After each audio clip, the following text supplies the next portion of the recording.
Mike Kennedy with you here. This is a premium.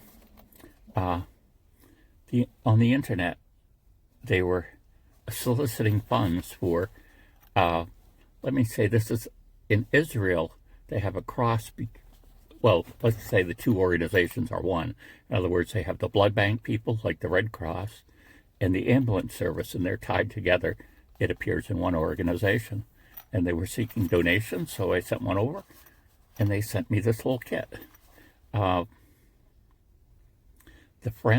American Friends of Magen David Adom. But like I say, that's what it is. But this got me thinking about different things that I'll tell you after we get done just looking at it. We have a bunch of 5 strip bandages. Then we have a couple patch bandages, and we also have one of the knuckle type bandages. And then they also have in the top part here, we've got 2 hand sanitizers. We have 2 ibuprofen, you know what it is. Motrin, it's Motrin, generic Motrin. We got 2 of those. And we've got 2 first aid and burn cream.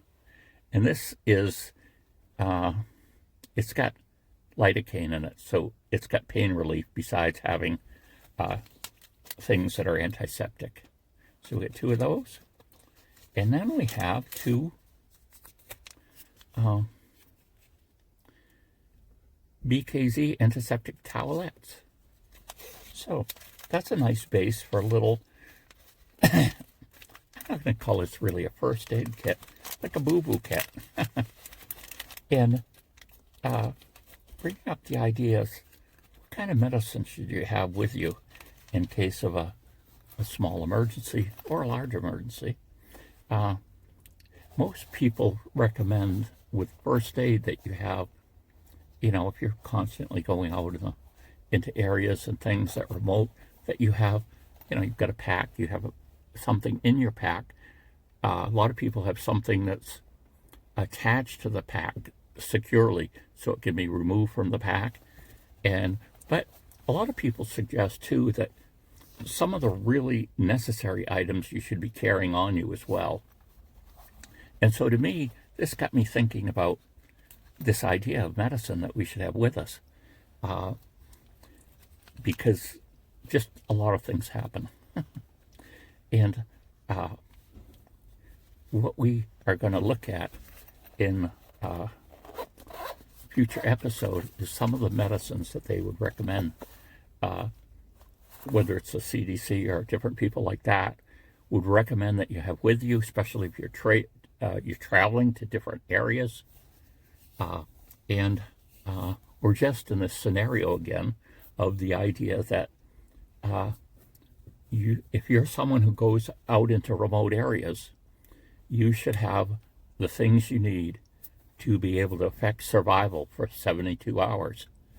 And why 72 hours? Usually, if someone has become lost and other people know where they were going and when they were supposed to come back, it takes roughly 72 hours a lot of times for you to be found. And, you know, honestly, some people don't get found, and some people get found in an hour. So, you know, there's always a tragic case of a couple winters ago, I don't think it was this winter, maybe 2 years ago, there was this elderly couple, and they were going to an event, and they didn't show up. Everybody was like, oh no, you know, and it's winter, they go around, they're looking, you know, well, they can't find them. Well, eventually, someone does find them, and they decided to take a shortcut of some sort on a logging road in Maine, which you don't want to be going on them unless unless you really know what you're doing, because the roads are they're really, really rough, right? And, you know, the car broke down or whatever, and they got froze to death and died. So, things can happen. But we're going to talk about some of the emergency medicine or pills you should have with you. And it's just, if you've got something small like this, you can put quite a few things in there. And we'll talk about the, prescription medicine that you may take. And then, but we're going to stress a lot more about the over-the-counter medicine and what you should have and what certain guidelines, maybe the CDC or FEMA or whatever have regarding that. So stay tuned. Bye.